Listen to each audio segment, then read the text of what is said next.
Bom dia a todos, sejam bem-vindos a mais uma palestra do nosso ciclo de conferências aqui da Unidade de Telesaúde, da Gerência de Ensino do Hospital Universitário Professor Alberto Antunes. Hoje nós temos a grande satisfação de contar com a enfermeira Samila Oliveira. Ela é mestre em oncohematologia, especialista em enfermagem oncológica e cuidados paliativos, chefe da Unidade de Oncologia e Hematologia aqui do nosso Hospital Universitário Professor Alberto Antunes. Hoje, Samila vai falar sobre o tema da Samila é enfermagem na assistência ao paciente oncológico. Samila, seja muito bem-vinda. Posso falar para você. Bom dia a todos. Hoje nós vamos conversar um pouco sobre a parte da enfermagem na assistência ao paciente oncológico. Trouxe um tema assim um pouco mais leve para a gente entender um pouco mais os conceitos básicos. E até eu estava conversando com o Felipe. Futuramente, se for o caso, a gente pode ir se aprofundando mais no tema. Mas hoje a gente trouxe mais a parte dos conceitos básicos mesmo para a gente entender o que é oncologia, os tipos de tratamento, o que é feito em cada um desses tipos de tratamento, certo? Trabalho aqui, sou enfermeira, já trabalho aqui no Hospital Universitário. Hoje em dia estou na chefia da Unidade de Oncologia e Hematologia, no CACOM, atuando aqui no CACOM do Hospital Universitário. Então, é uma área assim, que eu amo, sou apaixonada por oncologia desde a época da faculdade, desde a época da graduação.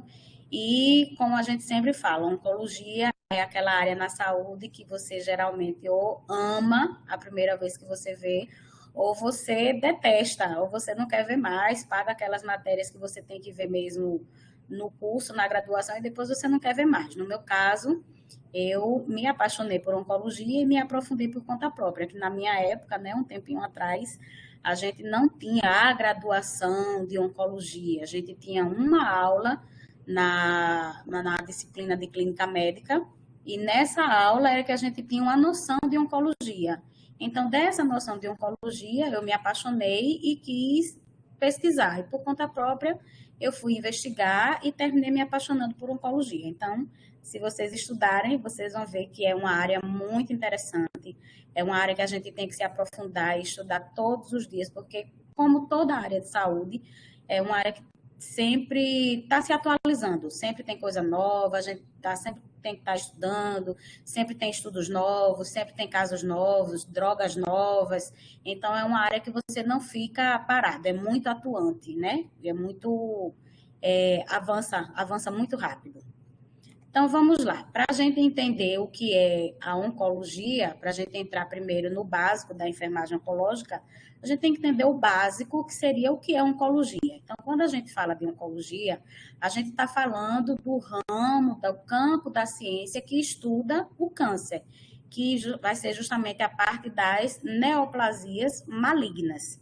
Então, é isso que a oncologia faz. A oncologia é o campo ou o estudo do câncer, ou seja, das neoplasias malignas. Quando a gente fala sobre câncer, o câncer ele não é apenas um tipo de doença. O câncer, eles são vários tipos de doenças. Então, o câncer vai ter vários tipos. Não é porque uma pessoa diz assim, eu estou com câncer, pronto, ele está com uma doença. Não, ele pode estar com tem várias possibilidades. Então, são vários diagnósticos ditos com esse nome de câncer. Então, ele pode estar dentro do câncer de mama. Tem vários tipos de câncer de mama.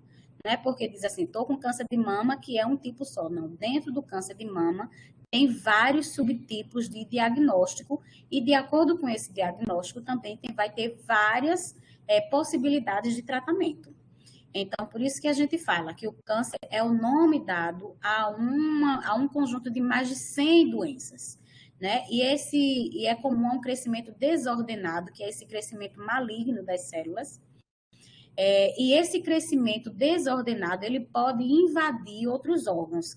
Essa invasão de outros órgãos é o que a gente chama de metástase. Então, o que é a metástase? Vamos supor que uma pessoa está com câncer de mama. E essa célula maligna, ela saiu, não ficou mais só no câncer de mama, não está só na mama, mas agora ela alcançou a corrente sanguínea e foi parar no fígado, ou foi parar no pulmão. Então, aquela célula maligna que inicialmente estava na mama, ela saiu de lá através da corrente sanguínea e foi parar em outro local, em outro órgão. Então, isso aí é o que a gente chama de metástase. Aquela célula inicial, né, aquele câncer inicial, saiu do seu local primário e foi para outro órgão. Então, é isso que a gente chama de metástase. Para a gente entender como anda esse câncer, então é o que a gente chama de estadiamento. O que é esse estadiamento? A gente vai estudar através da história clínica do paciente, através de exames, como é que anda, em que nível anda esse câncer no paciente. Então, é o diagnóstico histopatológico, a gente precisa solicitar, o médico solicita o histopatológico do paciente, que é para ver o tipo de câncer, para ver qual tipo de célula que foi afetada, quais são os achados clínicos, a extensão da doença, até onde essa célula, até onde esse câncer progrediu, até que órgão ele chegou, está somente num órgão, ou chegou em mais órgão, está somente num local, ou ele já se espalhou para outros locais. Então, isso aí vai facilitar e vai proporcionar o que a gente chama de estadiamento. Esse estadiamento ele vai facilitar para a gente uma sigla que a gente chama de TNM. Esse TNM é o tamanho do tumor, se ele tem linfonodos também afetados e se já tem metástase. Então, tudo isso vai facilitar o tipo de tratamento que vai ser ofertado a esse paciente, tá? Então, o que a gente fala é um estadiamento bem feito, a indicação terapêutica do câncer vai depender e muito do estadiamento da doença. Um estadiamento bem conduzido, ele leva a condutas terapêuticas corretamente aplicadas. Se for um estadiamento mal feito, não for corretamente, não for feito de uma forma adequada, isso, consequentemente, vai comprometer o tratamento desse paciente. Porque aí a gente não vai ter um local, uma situação, um conhecimento adequado da real situação daquele paciente para poder entrar com o tratamento, a indicação adequada do tratamento para aquele paciente. Então, aqui a gente vem para os conceitos básicos. O tratamento do câncer. As metas possíveis visadas pelo tratamento, ela pode incluir a cura, o controle ou o tratamento paliativo, que está sendo muito questionado hoje em dia essa questão do tratamento paliativo, né? Que a gente está vendo que está em auge. No câncer, então, a gente pode ver, a cura seria a erradicação completa da doença. O paciente, vamos supor, um câncer de mama mesmo, o paciente descobriu logo no início do tumor, né? Descobriu o tumor bem precoce, então aí fez o tratamento, aí começou a fazer quimioterapia, conseguiu fazer a cirurgia e foi curativo, um tratamento curativo. Ela vai ficar mantendo, indo ao oncologista, indo ao mastologista para fazer um acompanhamento, mas o tratamento dela foi um tratamento curativo. Sobrevida prolongada e contenção do crescimento da célula cancerosa, que é um tratamento de controle, é aquele paciente que a gente não vai conseguir curar mais, mas a gente vai conseguir estagnar que aquele câncer não desenvolva mais. Ele foi diagnosticado naquele estadiamento, naquele nível, e daquele nível a gente não quer mais que progrida. A gente vai conseguir tratar aquele paciente e ele não vai progredir mais dali por diante. Então, estaciona naquele ponto do diagnóstico. É o que a gente chama do tratamento de controle. Já o tratamento paliativo é aquele tratamento que a gente não vai conseguir mais curar o paciente, mas a gente também não vai conseguir mais controlar o avanço da doença.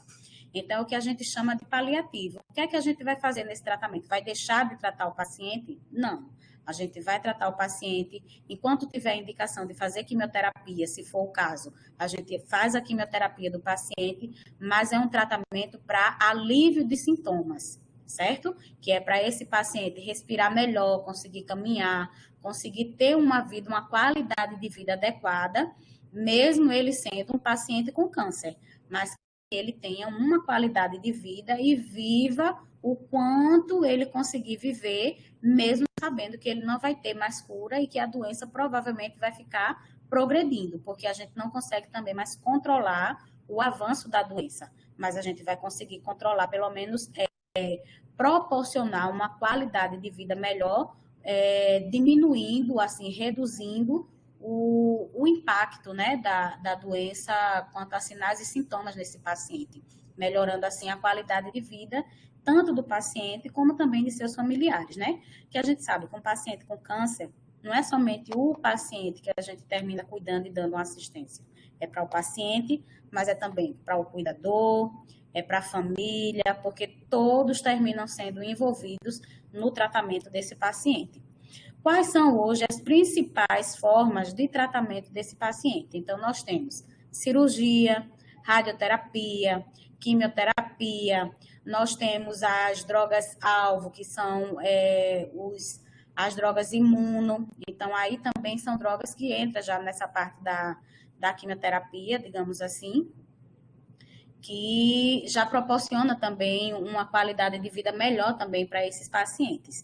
Então, essa parte dos imunoterápicos, isso aí a gente já poderia ser uma outra aula para a gente fazer uma coisa mais específica quanto aos imunoterápicos no uso do tratamento para os pacientes oncológicos, tá?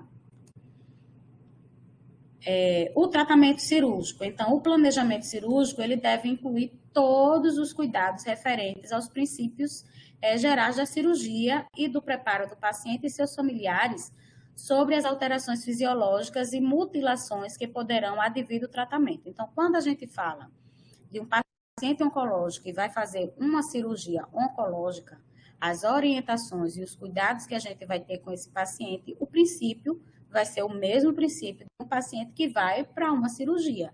Então, as orientações, de acordo com o tipo do local que vai ser cirurgiado, então, a gente vai dar as orientações, os cuidados pré-operatórios, que tem até aí na parte da assistência de enfermagem. Então, o que é que a gente vai orientar e os cuidados, a assistência que a gente vai ter com esse paciente? Então, cuidados pré-operatórios gerais, as orientações quanto à alimentação, tempo de dieta, horário de chegada, os cuidados que ele vai ter aqui no hospital, o que pode, o que não pode, cuidado ao se deitar, cuidado ao se levantar, uso de medicações, o que é que ele faz. Então, aqueles cuidados básicos que a gente já tem com os nossos pacientes de clínica cirúrgica.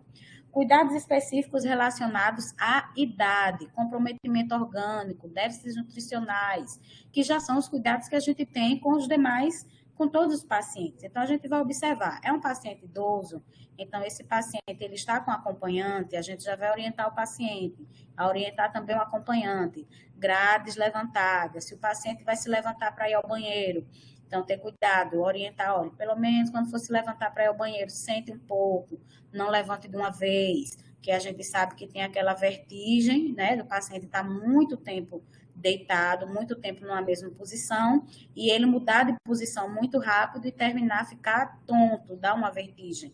Então, isso aí, a gente já, com essa simples orientação, a gente já reduz o risco de queda desse paciente, né? Comprometimento orgânico, a gente vai olhar, geralmente, dependendo já de como esse paciente chegou diagnosticado, a gente pode ter um paciente já bem debilitado, né? Um paciente caquético, um paciente bem emagrecido. Então, a gente tem que orientar o que é que esse paciente ele está realmente aguentando sair deambulando sozinho de onde ele está para ir ao banheiro, para ir para qualquer outro lugar, para deambular pelo hospital, para fazer uma caminhadazinha pela ala onde ele estiver internado. Então, se ele for um paciente mais debilitado, a gente tem que ter esse cuidado. Tem que orientar o paciente, tem que orientar o acompanhante para não deixá-lo só, para não deixar caminhando sozinho, porque aí corre realmente o risco desse paciente cair, né? Com relação aos déficits nutricionais, então, quem trabalha nessa parte de clínica oncológica aqui do hospital universitário, vê muito que a gente precisa muito do suporte da terapia nutricional, né, dos nutricionistas, porque aí a gente vê que já são pacientes que geralmente já chegam aqui muito emagrecidos, que precisam de um suporte nutricionista mesmo, de um suporte, né, para essa terapia da parte da alimentação. Para a gente, até para eles conseguirem estar mais forte um pouquinho, para conseguir fazer a cirurgia e até mesmo depois da cirurgia, esse suporte nutricional para esses pacientes. Educação e suporte emocional, então muitas vezes é necessário um acompanhamento com o psicólogo, a gente aciona o apoio psicológico para esses pacientes.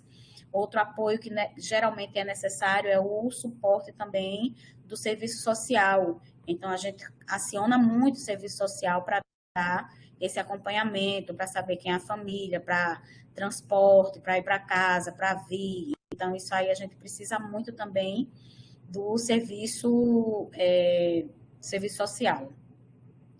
Cuidados transoperatórios, então aí também fica com a enfermagem uma parte, né, desses cuidados para a gente estar orientando, ver local adequado, o mapa para a gente preencher o mapa durante a cirurgia e os cuidados pós-operatórios, que aí também quando ele volta para a clínica cirúrgica, então aí a gente vai ver a questão de riscos, de infecção, de sangramento, tromboflebite, descência de sutura. Então, são os cuidados básicos que a gente já tem com os pacientes de cirurgia normalmente, né? Então, são os mesmos cuidados que a gente vai ter vendo a necessidade de um paciente oncológico, que geralmente são pacientes, assim, que já vêm com uma carga emocional bem carregada, essa questão da debilidade nutricional também, do aporte nutricional, que geralmente também eles já chegam para a gente bem debilitados. Então, para a gente da enfermagem, a gente geralmente precisa muito disso, tanto da parte da enfermagem, que a gente dá essa assistência, né, do pré-operatório, do transoperatório, do pós-operatório, mas a gente também precisa do suporte, do apoio da equipe multiprofissional, principalmente o apoio psicológico e o suporte também da nutrição.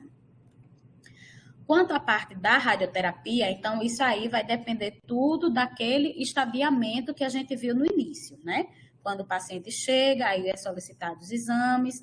Desses exames, a gente fecha o estadiamento e fecha o histórico clínico desse paciente para poder, então, complementar o histórico, o diagnóstico desse paciente. Quando a gente fecha o diagnóstico, então aí é que vai ser encaminhado, de acordo com o estadiamento, o que é que vai ser feito. O que é que vai ser encaminhado para esse paciente? De acordo com o estadiamento, ele precisa de quê? Precisa fazer cirurgia, precisa fazer quimioterapia? Não, ele precisa fazer só quimioterapia. Não, ele vai precisar fazer cirurgia, radioterapia e quimioterapia. Então, tudo vai depender do estadiamento do paciente, tá? Então, a radioterapia, ela é uma modalidade terapêutica que ela vai utilizar a radiação ionizante. Ela é um tratamento local. Da mesma forma que a cirurgia é um tratamento local, porque é retirada aquela parte maligna. A radioterapia, ela não vai abrir, não vai cortar, ela é por radiação ionizante, mas é um tratamento também no local onde se encontra aquele tumor. Então, hoje, nós dispomos principalmente da teleterapia e da braquiterapia. A teleterapia é quando essa radiação ionizante ela é jogada de mais distante para o local onde está o tumor, e a braquiterapia é de mais perto do tumor, então fica mais próximo do tumor onde está o câncer, tá? Quais são as ações, as principais, né? Eu não trouxe todas, lógico, porque não ia caber. Quais são as ações de enfermagem em radioterapia? Então, explicação dos objetivos do tratamento. Então, na radioterapia, é feito muito a consulta de enfermagem para esses pacientes, para acompanhar esses pacientes que estão em radioterapia. Dependendo do tipo de câncer, esses pacientes eles vão fazer 21 sessões. Então, eles fazem 5 semanas seguidas, todos os dias. Não é um período demorado. Geralmente, os pacientes entram, é mais demorado para você acomodar o paciente no local do que o tempo da radiação. A radiação tem radiação de 5 segundos, 10 segundos, 15 segundos. Então, é um procedimento rápido, de certa forma, né? Mas, assim, todos os dias é feito um pouquinho, porque não pode ser feito de uma vez só, senão ia queimar a pele do paciente. Outra ação, a prevenção das complicações. Então, nessa consulta de enfermagem, é que a gente vai estar orientando o paciente para ver o nível de entendimento, o grau de entendimento desse paciente, como é que ele está se adaptando ao tratamento, o que é que isso está acarretando no corpo e no local onde está sendo feita essa radiação, essa radioterapia, para a gente dar as orientações a esse paciente e também aos familiares. A minimização dos efeitos colaterais inevitáveis. Tem efeitos colaterais que realmente a gente vai tentar amenizar, mas a gente não vai conseguir evitar. Por exemplo, se é principalmente queimadura da pele, então o que é que a gente faz? A gente tenta orientar o paciente para que ele hidrate essa pele, utilize algum hidratante sem álcool na composição. Uso de sabonete, a gente orienta que pelo menos use um sabonete infantil, porque aí é neutro, para não estar com álcool, para não agredir mais ainda o local onde está sendo irradiado, porque aquela radiação no local, ela vai fragilizando a pele. Então, a pele ela vai ficando mais sensível no local e pode queimar. A gente vai percebendo que ela vai ficando mais avermelhada com o passar dos dias, né? Que o paciente vai sendo exposto a essa radiação. Então, orientar quanto ao posicionamento, à aplicação, que é rápida, é indolor e é silenciosa, e permanecer imóvel no local. Quando a gente posiciona o paciente para fazer a radioterapia, a gente já avisa ele que ele tem que ficar naquele local certinho, sem se movimentar, porque a radiação, quando for o raio ionizante, ele vai justamente naquele local que a gente já posicionou o paciente. Por isso que é importante que ele fique bem posicionado e ciente que tem que ficar naquela posição sem estar se mexendo, porque senão o raio vai para outra localização e não para o local do tumor que está proposto o tratamento. As orientações de enfermagem nos efeitos colaterais da radioterapia, quais são as principais? Dependendo do local que for feita, que for ser realizada a radioterapia, então, mucosite, que vai ser aquelas aftas no local, principalmente se é um paciente com câncer de cabeça e pescoço, de laringe. Então, aí, dependendo desse local, a radiação, então, pode aparecer muita afta na boca ou nessa região da laringe do paciente. Náusea e vômito, mesmo o paciente fazendo radioterapia, também pode ocorrer. Diarreia, se é um paciente que está fazendo radioterapia por causa de colo, por causa de próstata, então pode acontecer também diarreia. Fadiga, né? A inapetência, que é a falta de apetite, a alopécia, que é a queda do cabelo, e principalmente as reações de pele por conta da radiação que tem que passar a pele, né? Por isso que a gente orienta. Então, a gente sempre, uma das orientações que a gente dá é cuidado com o uso do sabonete, que seja pelo menos um sabonete neutro, uso de hidratante, que seja também um hidratante o mais básico possível, o mais neutro possível, e se possível, sem álcool na composição, para não irritar mais essa pele. A ingesta de líquido, né? Evitar a exposição ao sol, principalmente no local que está sofrendo a radiação, né?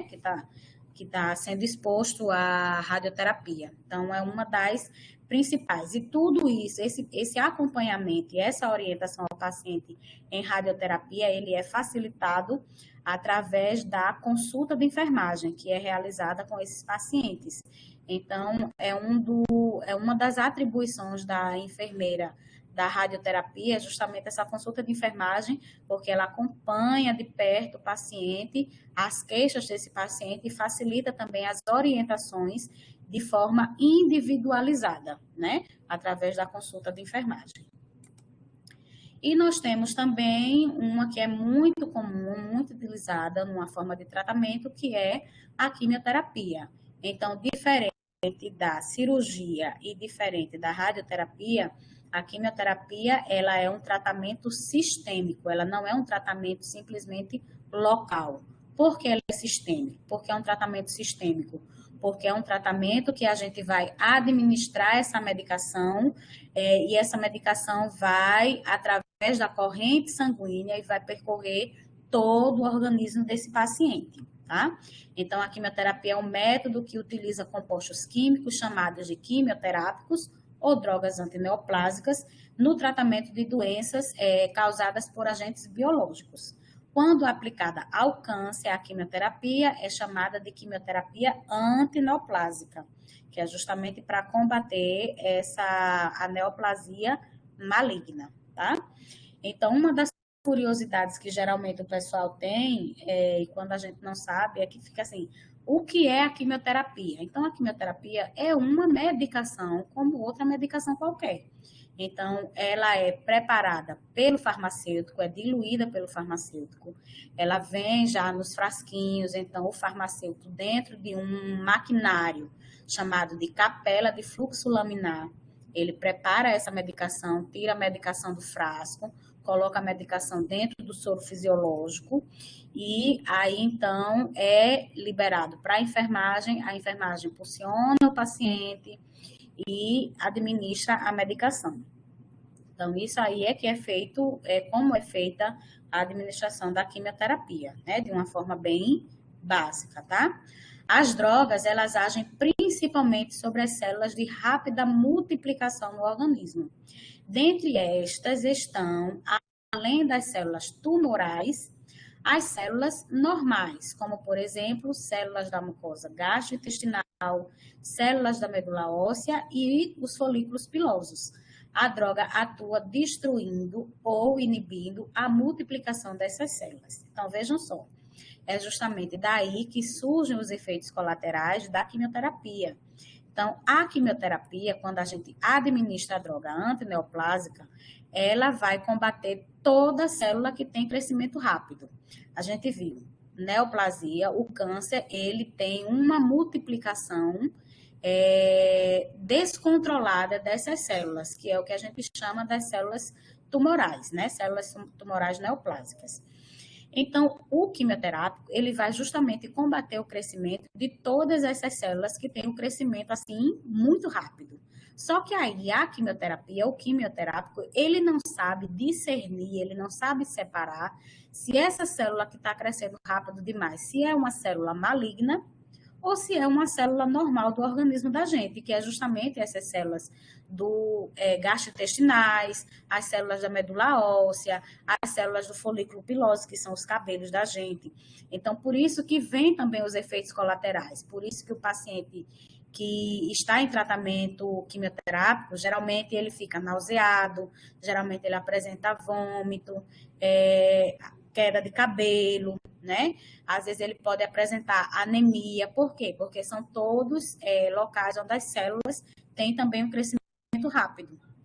Então, por isso que tem também os efeitos colaterais. Além de combater as células malignas, infelizmente, o quimioterápico, ele não sabe fazer essa separação, aí ele mata, termina também destruindo um pouco dessas células benignas que são normais no nosso organismo, tá?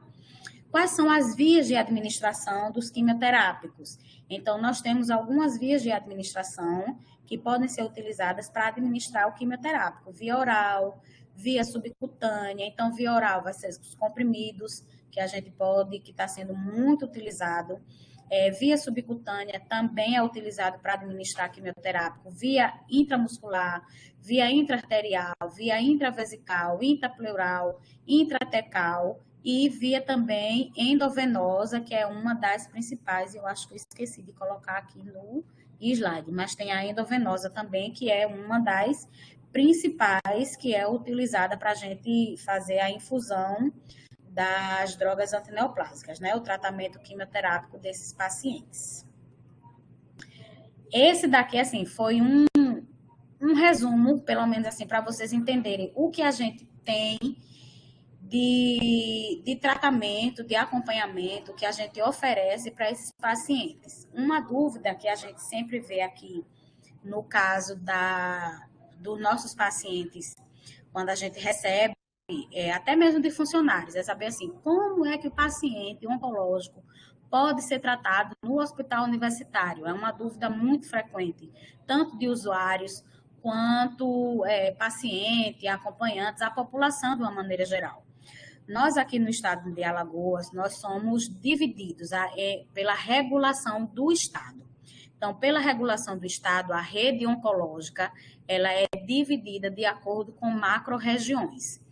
Nós temos nós temos o CACOM da Santa Casa, temos o CACOM daqui do Hospital Universitário, nós temos o Veredas, que também faz atendimento principalmente para a parte infantil, oncologia infantil, e temos também o Chama em Arapiraca. Então, dependendo do local que a pessoa, que esse paciente foi diagnosticado com câncer, dependendo do local onde ele resida, ele vai ser encaminhado para algum desses locais. Se for criança, ele vai ser encaminhado ou para a Santa Casa ou para o Veredas.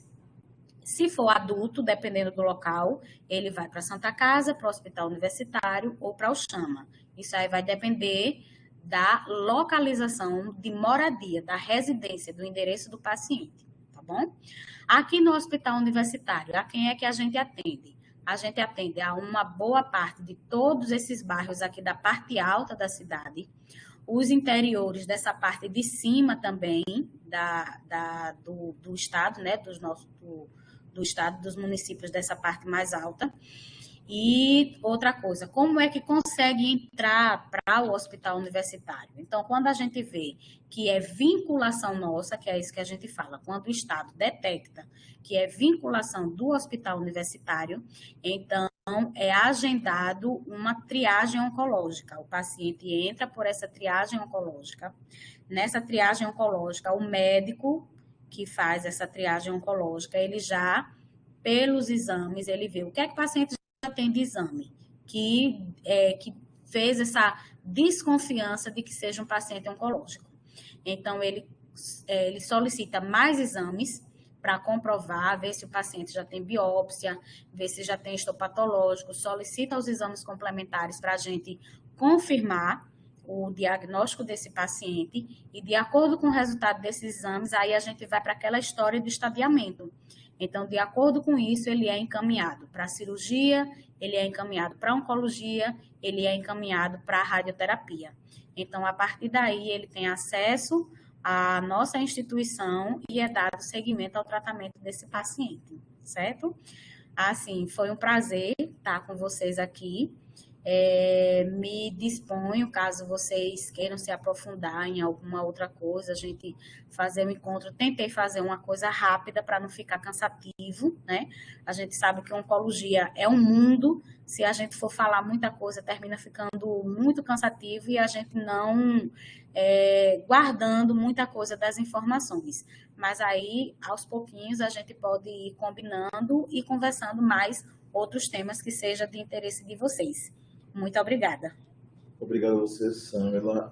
Pessoal, se vocês tiverem dúvida, a Vilma está aplaudindo aqui, se vocês tiverem dúvida, podem colocar na aba de bate-papo, aqui ao lado esquerdo da tela.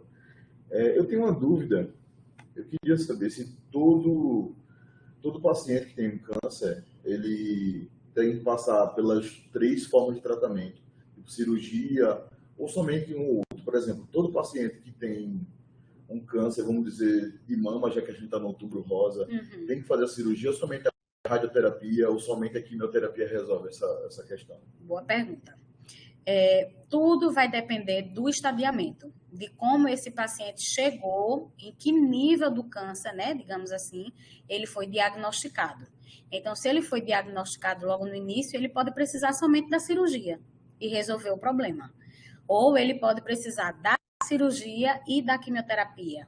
Ou ele pode precisar da cirurgia, da quimioterapia e da radioterapia. Tudo vai depender do estadiamento desse paciente. Por isso que a gente fala, quanto mais rápido diagnosticar esse paciente, mais fácil o tratamento e maior também a chance de cura desse paciente, né? Ok, o pessoal está aqui parabenizando. Luana disse que você arrasou. Obrigada, a Ivanesca disse que foi perfeita a sua explicação. A Luana dando os parabéns também. Obrigada. Eu acho que a palestra foi tão bem explicada que não tem muito que muito falar. Vamos marcar a próxima vez, então, para a gente poder explanar mais sobre esse assunto que é tão vasto, é tão grande, não é verdade? Pessoal, agradeço pela participação de todos. Até a próxima. Agradeço também a Célula mais uma vez, em nome da Telesaúde. Sandra, se quiser falar mais alguma coisa. Não, agradeço. Obrigada a vocês também pelo apoio, pela participação. Deixei o e-mail para vocês, caso alguém queira entrar em contato, né? Que às vezes fica assim, vem lembrar depois alguma pergunta. Se quiserem, podem entrar em contato pelo e-mail sem problema nenhum. Estou à disposição. Ok.